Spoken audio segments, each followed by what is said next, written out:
Lenny, welcome back to the Diesel Podcast. And been seeing you guys have been pretty busy. I follow you guys on Instagram and Facebook and see a lot of cool things that you guys have going on. So definitely want to ask you about the shop. And then also one of our podcast fans asked a question, which I think will lead into a really cool conversation about your injector request form. But yeah, I just wanted to start with what you've been up to, in July and August since we chatted last, and what's new. Yeah, like the building itself, the dyno bay is complete. It's got electricity in it. Unfortunately, we ordered a dyno. We were supposed to see that this spring, didn't show up. We were supposed to see it in the summer, didn't show up. And unfortunately, we've been making payments on that dyno and the two trucks that we have ready for testing. And I was promised that the end of August, I would see like a bill of lading. My dyno was going to be on a truck and it was going to be en route, and I would get it like this first week of September. I got a phone call, and the phone call was, look, really, really, really, really, really sorry, but I've been lied to. Your dyno isn't going to ship this week. It's not going, the engineering's not done. The parts aren't assembled. The parts aren't here. And all of that being said, your stuff is more like months away. So then we've already made payments on two trucks and a dyno. So it's really killed this year's balance sheet. So I'm going to unwind that deal as fast as I can. That way I can straighten out my books for this year. We're going to resubmit the purchase order, and we're going to request that they ship it on January 1st. So I can start recovering the money. Like there's, I made 8 or 10 payments on that dyno probably. So unfortunately we're there with that. Trucks, like I say, we've got some truck recipes that are good to go and ready to be tested. Very excited for the dyno. And, one thing that when we have the engine dyno, by the time things are done on the engine dyno, they're so dialed in, you almost don't need to data log. But we've had a couple of situations this year, and this year's it's very important to be very reliable when you're sled pulling or drag racing, because if you melt the piston, you don't just like call up the warehouse and go, hey, send me a piston. Because this year you're not getting it for 6 to 12 you might be done all year. So we had a couple of sled pullers kill some pistons. Fortunately, I owned a set of pistons. We loaned them to that guy, either in his motor. And I'm like, all right, but you got to get a data logger, because even though we dial it in on the dyno, that doesn't necessarily mean that everything stays the exact same with all the different air qualities, with all the different air temperatures, and the truck changes too, right? So not only are we recording with EFI Live, but we bought some race pack stuff. And matter of fact, the gentleman that we installed one of those last week, pretty much made it super simple. You shove the stick in there. As soon as it sees 3 pounds of boost, it automatically starts to record. And then once it goes below 5 pounds of boost, it hangs on to the recording for another 30 seconds. So if you hook and you're running, as soon as it gets below 5 pounds of boost, it records for 30 more seconds automatically, and you don't have to do anything. So he just showed up this morning. We pulled his data stick out, shoved the computer, looked, and we've already reached out to the tuner to get some tune revisions, and we're going to keep on just trying to build the most reliable thing possible, What's really interesting about that is the connection between, like how you were planning the dyno and kind of resetting and then just strategically planning it, but then also for the people who are listening with a truck and maybe it's something they take to the track or it's a dedicated race vehicle or sled puller, is, you can't just call up and get, pistons or maybe an engine. Maybe it's 6 months out or 4 months out. And just having to strategically plan how you do things is not just on the business side, but then also if you own a truck and you're performing with it is, what's your plan for, not just this year, but probably in the next year, it's going to be kind of the same thing. Yeah. I don't see, once we finally get people off the couch and back to work, things are going to change. But then as much stuff as we still import, like the ports are all goofed up. Our current administration, I don't know if they know what time or what day it is.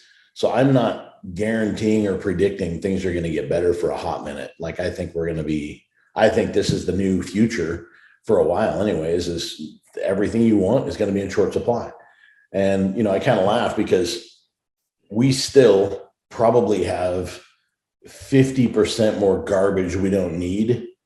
And yet we go to the store. I take Snapchats because I'm laughing about some of the ridiculous stuff you can't buy. Like You want to buy just a Rainbird sprinkler head, you go to the hardware store and they don't have one.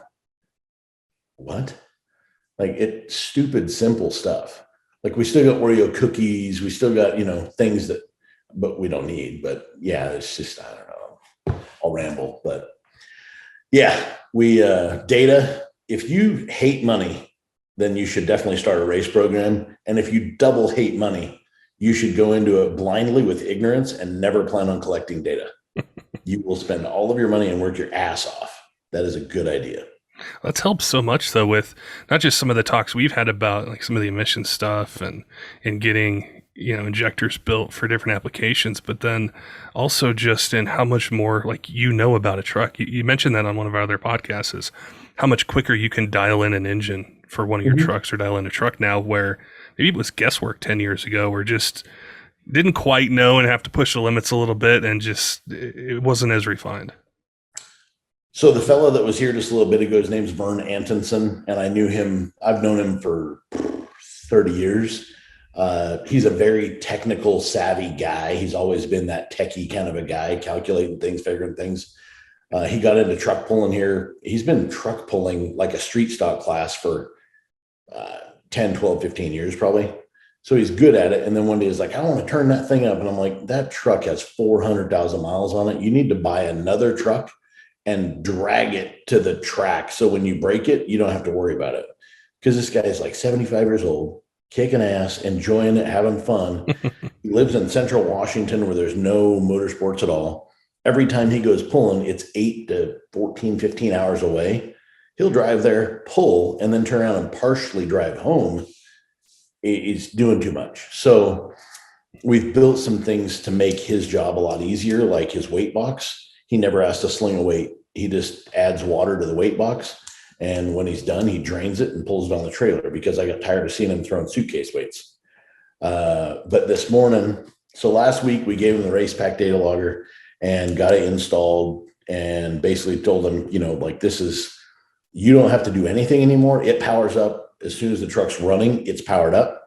You've got to shove the data stick in it, and all you've got to do is make boost, and it starts to do its thing. That's it. You just come back by here. We'll pull the data stick out of it, and we'll check it, and then we'll make revisions to the truck. Okay, great. And then last week, the other thing that we did is I gave him a spreadsheet.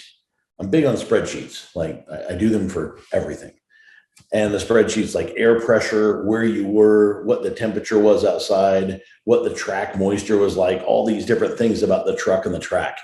That way he could fill it out and then put it in this box, or in this binder, come back by the shop. And instead of me asking him questions and getting, a 2 or 3 day old answer, or instead of me not asking him questions that I just forgot to ask him, now I just look at this piece of paper and I can picture what the day was like. So I'm trying to help him stay out front, get to the top, stay on the number one spot. So we're going to be doing, just all sorts of, today, making ridiculous amounts of power, which he's in a 3-inch class. Basically, the 3-inch class is the top food chain when it comes to a DOT tire. You throw any more horsepower to DOT tire and it doesn't hold it no matter what. So now it's about making it super reliable and super consistent. So why not keep track of all of the times you've been to the track? Why not make good calculated adjustments instead of, I think I'm going to throw this to the wall, and then getting your ass whooped because you threw a curve when you shouldn't have. So yeah, I feel like diesel motorsports in general we're at the point now that we're smart enough and we've got enough good tools to make really awesome parts. It's just a matter of being consistent about how we use them now. That kind of leads into what I wanted to chat with you about in regards to the injector request form. And a lot of these podcasts will say, hey, if you have any questions, leave comments or send us a message. And so I see a lot of people who will reach out to us and they'll say, hey, I've got, this year in make truck, I want this power level. Or maybe they don't even say, they just go, I just want some more torque, some more power. And it reminded me of the conversations we've had with it, because I sit back and I'm reading this. I'm like, I don't even know where to start with this particular truck. Do you want 600 horsepower? Do you want 450? Do you want 900? What kind of transmission do you have? Where do you live? Do you tow with it? Is it something that you just park? And it's a struggle for me, and I'm not making a part or anything. I'm just trying to help direct them. So I wanted to ask you, how does that relate to those Injector request forms, or just the conversations that you guys have when people call in every day? A lot of people take it the wrong way because I'm currently holding some of these custom injector order forms. So people, they'll shoot me like a Facebook message and be like, yo, I want to make this much power. I've got this truck. Okay, great. Fill out the custom injector order form. And in 5 minutes, I'll read your form and I'll have all of the questions answered that I need answered. And I will give you an intelligent answer as to what you need. Oh, why can't you just tell me? Because I can't. And so, a good example of a bad form is the one that I've got here.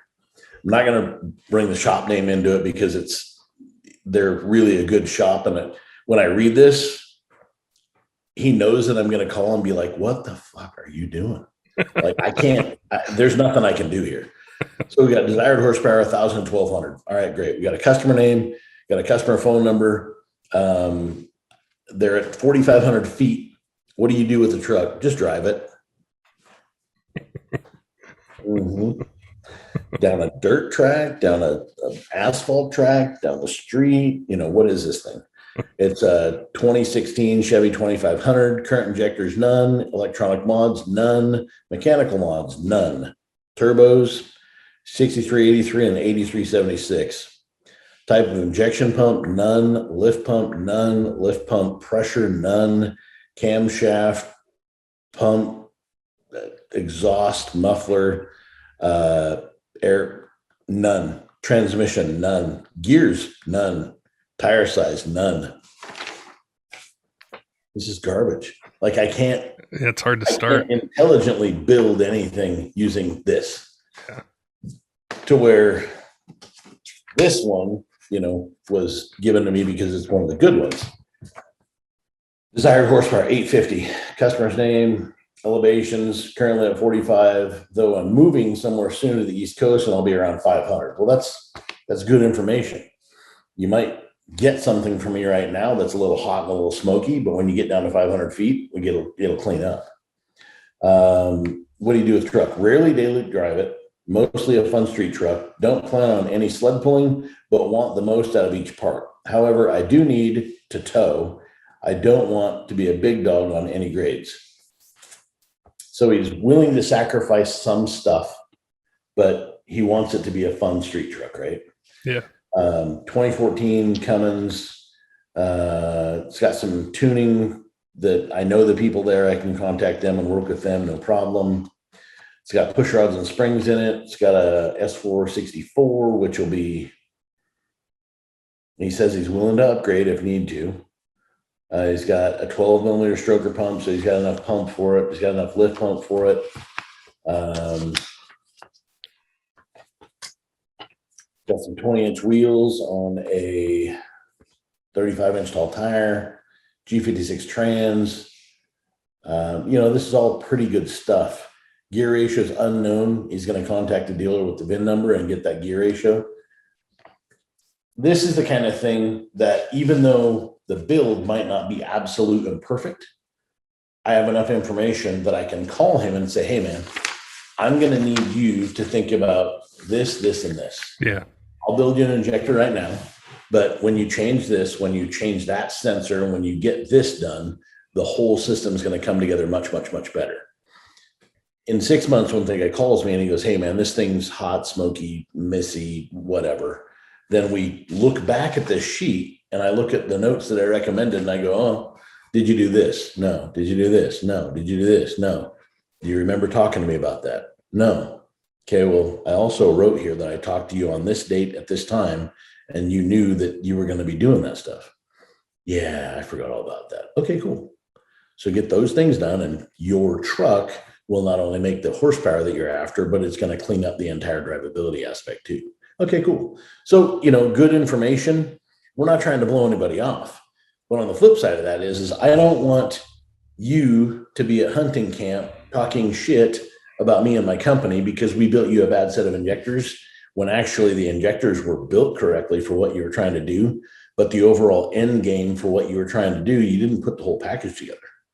So I want everybody's truck to run awesome. Like that's my goal, is to make sure that people are actually happy. I can remember some of the most fun moments in my life was when people drove like P-pump trucks, like 180 or 215 trucks.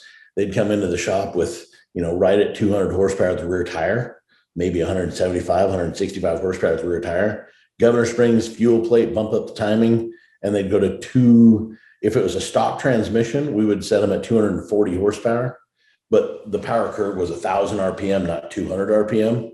And they'd be like, dude, I'm going to bring you my first child. No, I'm cool. I don't want to raise yours. Like, you ugly. I don't want your kid. No. But, they were so bloody happy. That's what made it fun. I'd get in the local fire department. They brought us tons of trucks. And, they'd get in the truck and start rolling through the gears. And you could see the guy like trying to crack a smile. But he was the guy that was against hopping it up anyways.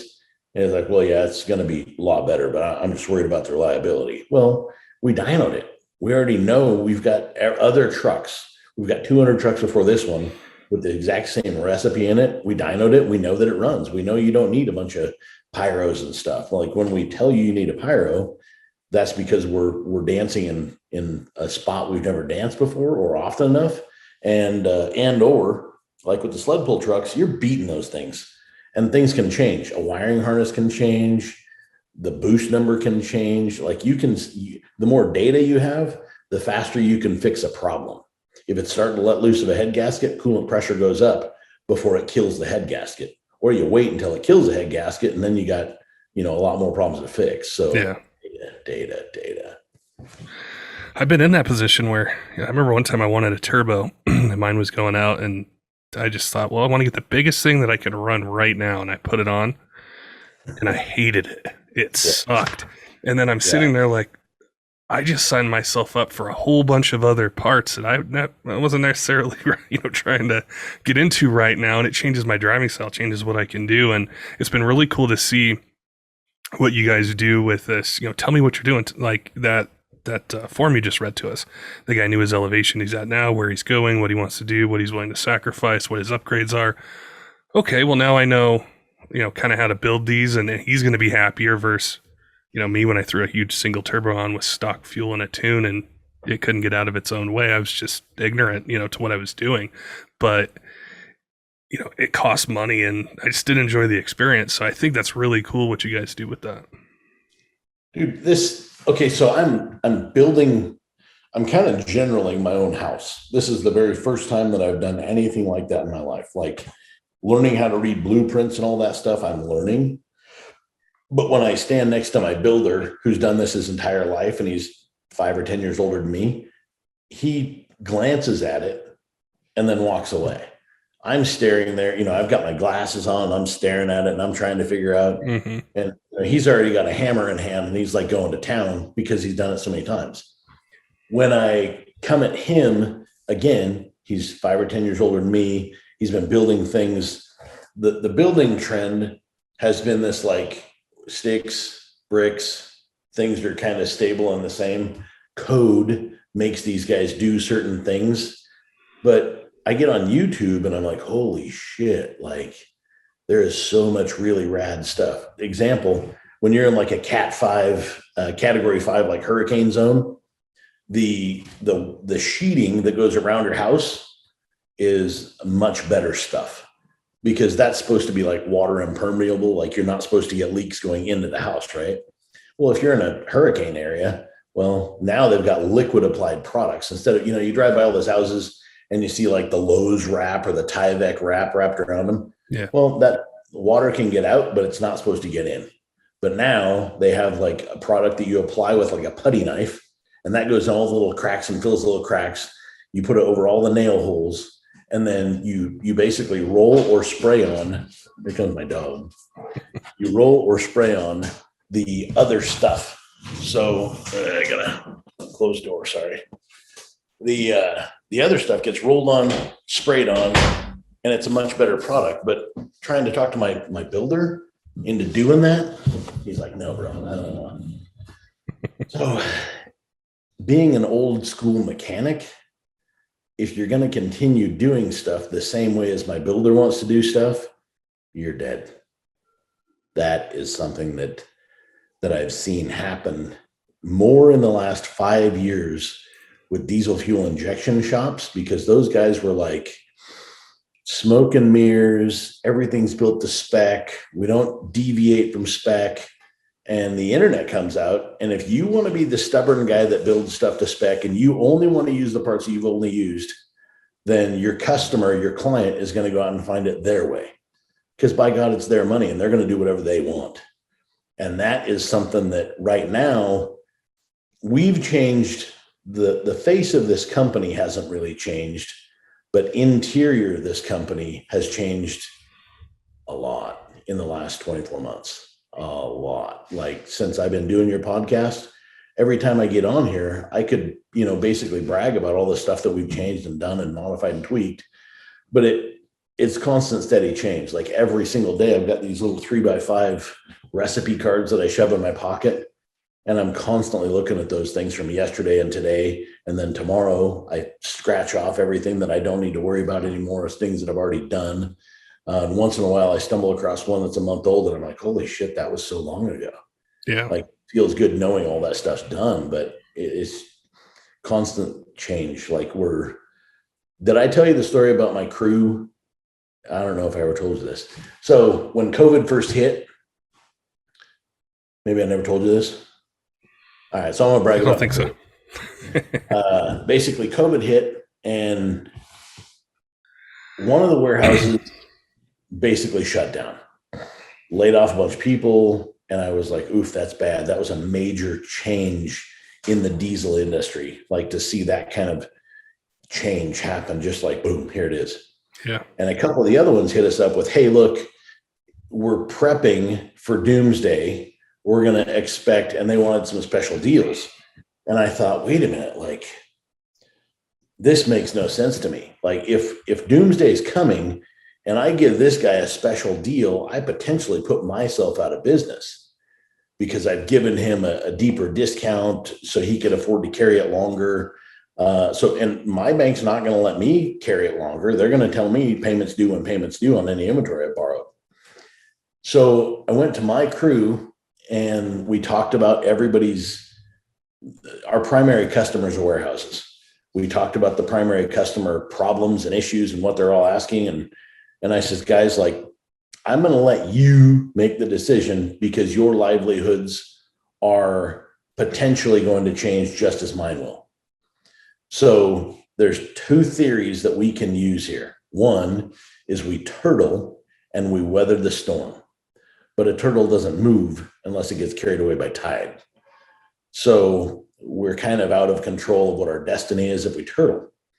And two, we literally sprint, meaning I will beg, borrow, and steal, and I will buy every lick of any inventory I can get my hands on right now. Because this was when COVID first hit and everybody still had everything, right? And the guys are like, I mean, it's your bankruptcy, but I vote we just go for it. And I'm like, I get that it's my bankruptcy, but if this hits and if I've got all the inventory and I can't give it away, then I'm going to have to lay guys off. Like I'm going to have to stand in here with just the bare bones minimum. And I don't know how many crew members I end up with, like I could have a house full of inventory that doesn't really expire, but if I can't sell it in time, then we're going backwards. Are you guys okay with that? And they were all like, yeah, we're all right with it. Let's do it. So as a joint effort, as a joint idea, I got on the computer, I got on the phone, and I started buying everything. Well, fortunately, the way that we bought got us into some really, really good deals. And we drew some attention from some people that needed one really big company that used to make a really good 7.3 liter Power Stroke nozzle. They had a very large purchase order at another manufacturer. The manufacturer, that PO died. They weren't going to sell those 40,000 pieces.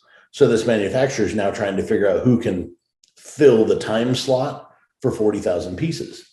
So they hit us up, and I was like, I don't think we're your client. They didn't tell me that right out of the gate. They didn't tell me what the real reasoning was. They saw that we were buying a lot of parts, selling a lot of parts, and they wanted in on it. I tested their stuff, had really good success with it. And then we basically,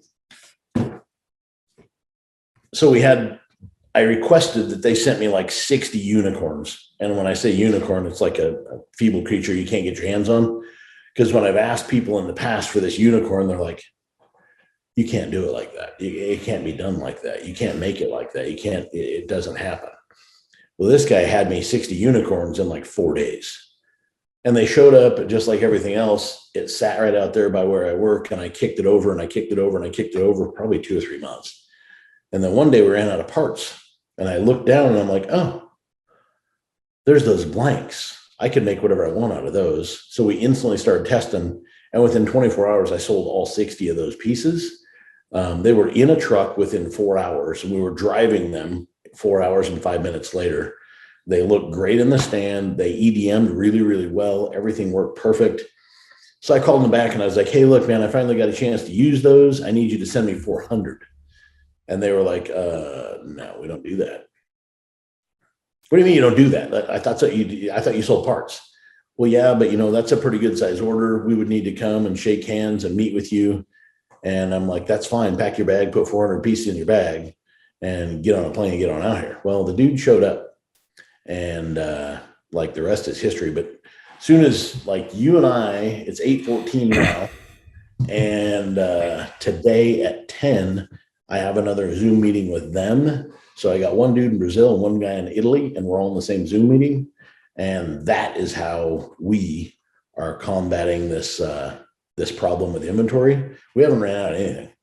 Like control valves, I got boxes of Bosch control valves down there. Because when I was told that they were going to run out, we started testing a bunch of other stuff, found some real garbage, and we're not going to use that. I haven't found an aftermarket valve yet that works good. And I've told you in the past that we were testing them, but they didn't test good. So we ended up buying 2,600 brand new control valves from Bosch, but it's like a different source than we would normally use. But people had it, and I put my hands on it because at the end of the day, I don't want to run out. So it's such a dynamic climate right now, trying to move and shake so you can service your customers. Because hell, what's the deal? You probably know more about this than I do, but what's the situation with these chips and all these trucks sitting in lots? Well, yeah, that's when you're chatting there, all these thoughts were running through my head. I'm sitting here thinking, okay, there's one question I really want to ask Lenny, because the people probably the 2 groups of people I talk to the most are diesel podcast enthusiasts or fans, but then the second group are diesel shop owners. And I love chatting with them. I've known a lot of them for a decade or more, but they see everything. They see, what truck owners want. They see what the manufacturers are doing. And that phrase you used about turtling is, I see that a lot, or I hear about it a lot. And it's not just necessarily with, like a diesel pump injection shop. It could be a parts manufacturer. It could be marketing. It could be events. There's so many things. I think it's just a natural human reaction in this crazy time we're in. It's like, let's just weather the storm, or I'm going to sprint ahead. And, like you just mentioned the chips, where I'm not sure if it's still going on, but I know Ford was, building trucks and they're sitting. And then I think you buy it, and then when the chip comes in, you can go pick up the truck, and then GM's just cranking them out and parking them places. And, when the part comes in, you can get it. And it's just, I think to myself, if Ford and GM, which are these huge American companies that have been around, they're worldwide, if they're struggling to get a chip to make their $80,000 to $100,000 truck run, what's it like for something else in another industry? How hard is it to get that, or how hard is it to, build a computer? But I wanted to ask you about that particular part about, turtling and just kind of weathering it, specifically with the shops you guys deal with, people who are in this industry and any sort of part of it. How do you see that being crucial to surviving, where we're at now, and then also in the future? And the reason I think it's so important is I don't think it's just a 6-month problem. I think it's probably a couple years. I read about the cost of shipping containers, and sometimes people contact me and say, "Hey, do you know a place I can get a transmission?" This one place told me it's 8 weeks. And I'm like, 8 weeks? It used to be like a week or week and a half or maybe two. Now it's 8 weeks, or an engine 6 months. And I think a lot of people will find value in what you're about to say because their companies depend on it, their livelihoods depend on it. And I think it's a topic that's it's not covered in this industry at all. So I was fortunate. I lived in Western Washington from '03 until 14. So I got to go through the economic crash in '08, '09 in Western Washington. And the reason why I say I was fortunate, because it taught me some valuable lessons about money and how fast it can dry up. Yeah. So that area was blowing up. Like it was growing like crazy. I had guys walking in. I had guys calling me and they were like, "Hey man, I'm super cool. I just bought a new truck. It's at the Chevy garage. I haven't even seen it yet. It just landed. Go to the Chevy garage, pick it up, and then get it to your place and tear it all apart." Okay. I was gladly doing it. Like I'd walk in, I'm here for so-and-so's keys. And they're like, "You're shitting me. That guy's, you're just going to void his warranty right now." I'm like, "Oh yeah. Like in an hour, this thing will be on the dyno and getting the shit torn out of it." So we went from big ballers, and then within 48 hours, the climate changed so drastically. We had people coming to pick up their trucks instantly going, "Hey, I just got laid off. I can't afford it. Hey, I just got fired. Can't afford it. Hey, the company," because we were working on a lot of company trucks as well. And the company had a salesperson out selling windows and crap in 3/4 ton Duramax trucks. And instantly they were driving like Chevy S10s. So, they had to figure out how to cut corners to make it live. Right. Yeah. Now I talked to some people, and during '08, they didn't have a big boom going. So they didn't really go down, but they never saw the upswing either. Now, the way I'm looking at like where I'm at, we're selling more injectors than ever. Not even close. It's not even close. But it's because guys can't run out and buy brand new trucks. I bought another 2019, so another Dodge Ram 5th gen, like 3 or 4 weeks ago, I guess it was. It had 12,000 miles on it. I paid $71,000 for this truck, and that was with the Good Buddy hookup. So people if you can find what you want, you're fortunate. But a lot of people, they don't hate their trucks, but it was just so bloody easy to go sign a document, buy a new one, and get rid of the old one. It was that. Now, I think that we as Americans have been spoiled because of that. Like the bank they love our credit. We don't have cash, right? Like we're just running around buying more crap. And there's really no such thing as a real $100 bill because it's only in your pocket for a few minutes.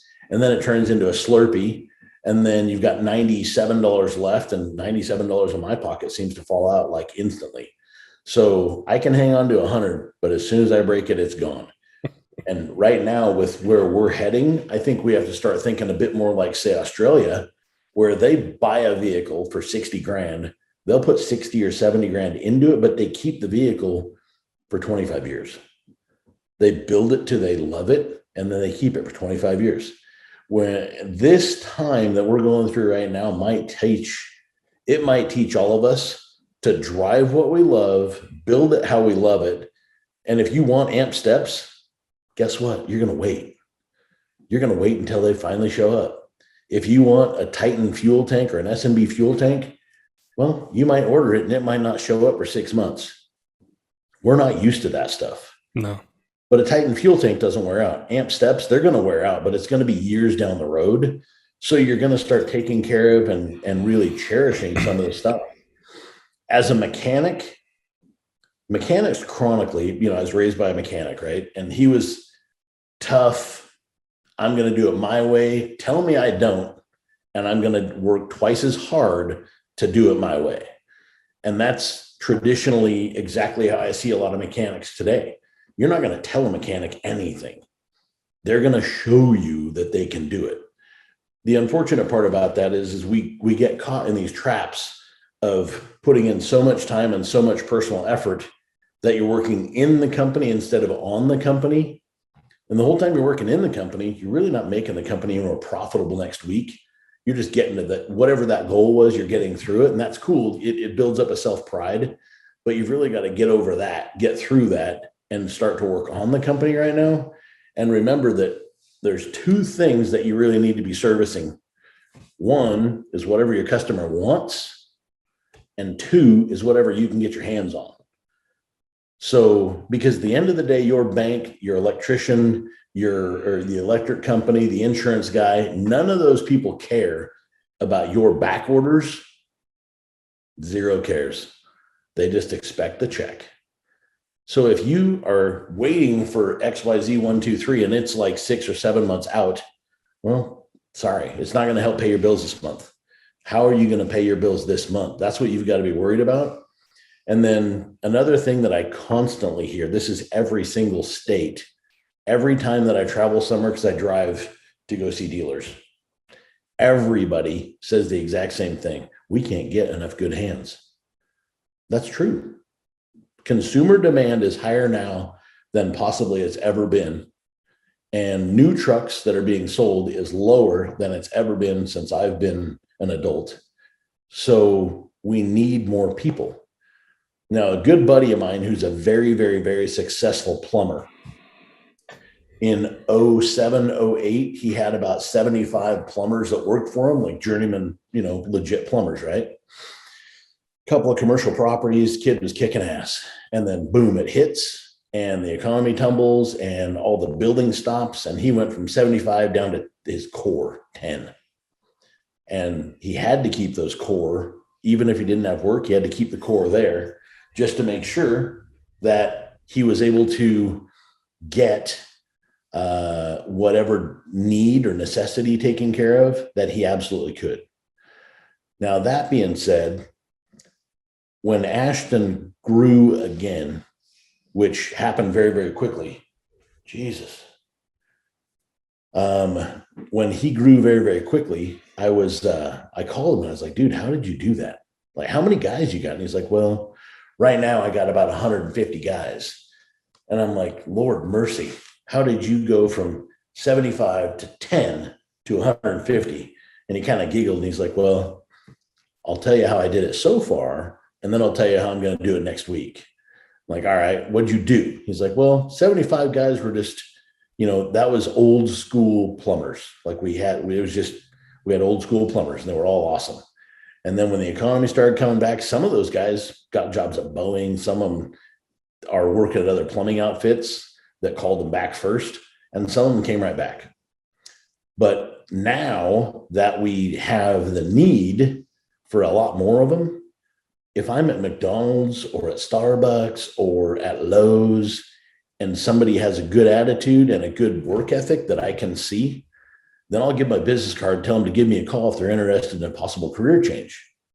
And they call and I say, hey man, look, like I'd love to have you in. I liked your attitude. I like the way you present yourself, but there's one stipulation here and I'm going to give this to you.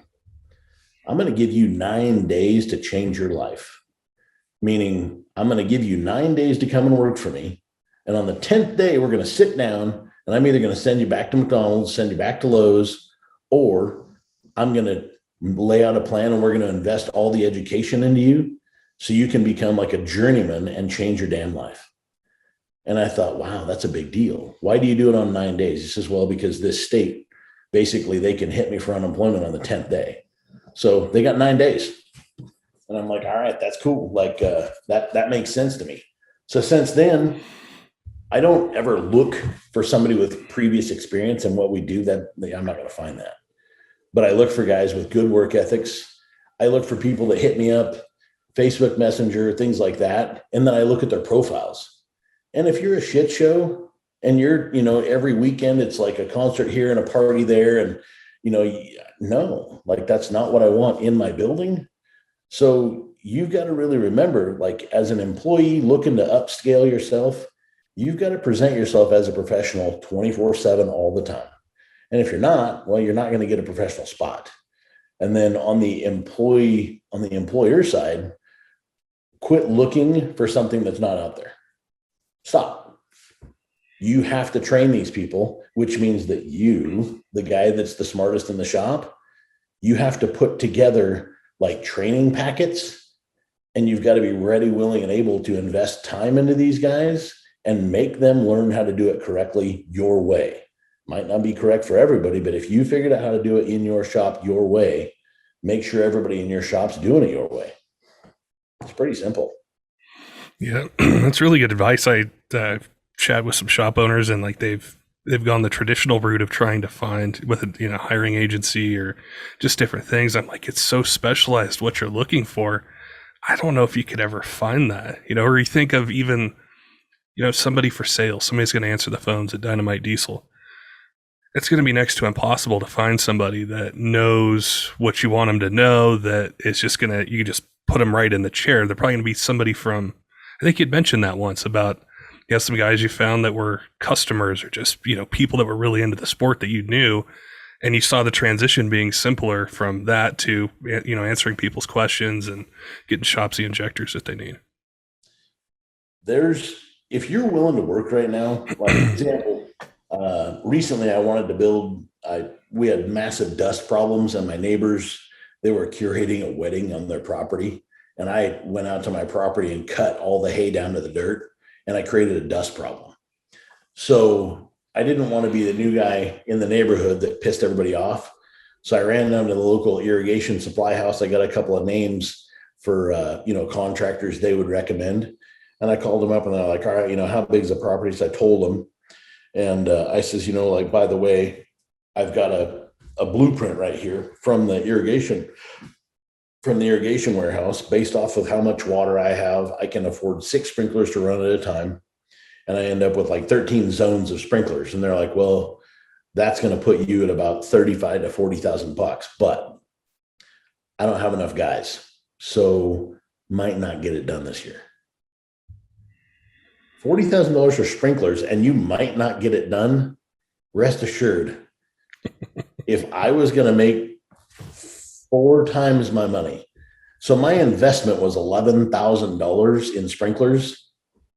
And it took me and Chris Krebs, one of the guys here, we worked on it for 2 or 3 days a week for about 3 weeks.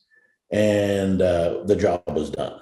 Like I worked on it again this weekend because, you open up your trenches and then the dirt starts to settle. So I'm out there filling and, making things right even this weekend. So it's no joke. There's a lot of work involved. And I'm not a professional sprinkler installer, but my electrician was able to come out and he helped wire up the sprinkler controller. And I mean, they wanted 40 grand for something, but they couldn't do it this year because of employees. I couldn't wait. So we just did it. And, it saves me 30,000 bucks. But that's huge money. That's goddamn half a pickup truck, Yeah. That's a lot of swing. So again, like you can make excuses, you can bitch about it. But all those people that hit me up, all these people that aren't hitting me up, they're all potential employees. And another thing that makes me happy is my crew, when they buy a house, when they're buying new cars, not just going into debt, but when I know they can actually afford it, makes me happy. Because ultimately, like if somebody leaves here and they leave to go start their own company, like I'm pretty happy about that, because whatever the hell I taught them in here with work ethics and things like that, if you see what I do 24/7, I might not be in this building when they're all in this building, but I was here yesterday when everybody wasn't. And I got enough EDM work caught up that this morning there is nobody waiting for me on the EDM. They've got things to do, because I knew that this morning I had catch my workout, I had you, and then I've got the other Zoom call right after this. So there's half a day right there. And that's before I even woke up this morning. So I didn't want anybody waiting on me. So I'm here for a few hours by myself doing stuff. Yesterday I jumped in the car and I drove around the lake. That was took me about 4 hours to complete that trip. And it gave me a lot of time to think and just reflect and be happy about where I'm at because, I'm a 48-year-old dude that lives in a camp trailer with a 100-pound dog. It's kind of small. And, you could say, oh man, he's lonely. He's this, he's that. Wow. I could say all those things like, oh, he's a 48-year-old dude hanging out with a dog all the time. I'm like, yeah, that's true. But I'm doing it because I'm building something. And right now it's like training camp. Like once my house is done, once my garage is done, once my property's all done, I'll change my game then. But until then, I can't afford to be like playing all weekend, every weekend. I can't afford to hang out with a girl all the time because whenever you got a girl, you got a wife, you got a girlfriend, you got a whatever, she's got needs, she's got wants, she wants to go do stuff. And right now I don't have the time. So I'd be pissing her off and, there'd just be a fight there. So I kind of refuse to, I'll hang out with friends, do everything that I want. I'm never in that bad of a spot. But right now, like as shitty as the economy is going to be, I think I'm already seeing houses, lumber's dropped by, I mean, a sheet of OSB here was $85. And right now it's high teens, low 20s. So lumber's changed a lot. And the moment that lumber started changing, every single day, this thing alerts me to at least 3 houses, price drop near your area, price drop near your area. So houses are dropping as well. And yesterday is my favorite day of the year because it's the day that all of the people from out of state go home. Traffic from now until Memorial Day is way better. And then Memorial Day, everybody comes back and traffic sucks around here. So yeah, yesterday's my favorite day, or yesterday's my favorite day. Today's my second favorite day. Today's actually my birthday and I turned 48. That's old. It goes by fast. Dude. Like I started doing these trucks when I was like 25, 26. Like there's kids out there right now that are a lot sharper than me that haven't been alive as long as I've been doing this. Oh, it just keeps going faster and faster and faster. I think it's a lot of really great advice though that that pertains to a lot of shop owners out there, a lot of companies, a lot of people that are listening that maybe they're plumbers, maybe they're electricians, or do any sort of business like that, and they're just trying to do the best that they can right now. So I appreciate you answering those questions, getting us up to speed on everything. I always enjoy our chats. I mentioned walk away, and I got 15 other questions and 30 other podcast ideas for us. But it's great to catch up with you, Lenny. Someday you got to jump on a plane or drive up here. It's like 16 hours from where you're at. You should come here and hang out with a camera. And then, actually I think that'd be good content because I could show you the technical side and you could share that with subscribers. And yeah, I don't know, man. I'd really like to kill a bunch of the myths. And that's what we could do. We call like Mythbuster Diesels. And because there's so much shit that I learned now, like piston bowl diameter and hole count and things, the stuff that we've been, for years now, we've been using what an OEM manufactures, modifying it and then forcing it to fit the bill. And now we don't have to do that. Now we got blanks. So I'm trying all sorts of different experiments and 10 fail, 1 is okay and 1 rocks. So it's literally just a matter of investing time. And then you shit a lot of parts, like your 10 experiments, that's 60 to 80 nozzles. There's, $5,000-6,000 in nozzles right there that you just ruined, but you had to answer questions. Yeah. And, that's people call up and they're like, I want a 6-hole, whatever. And I'm like, you don't know.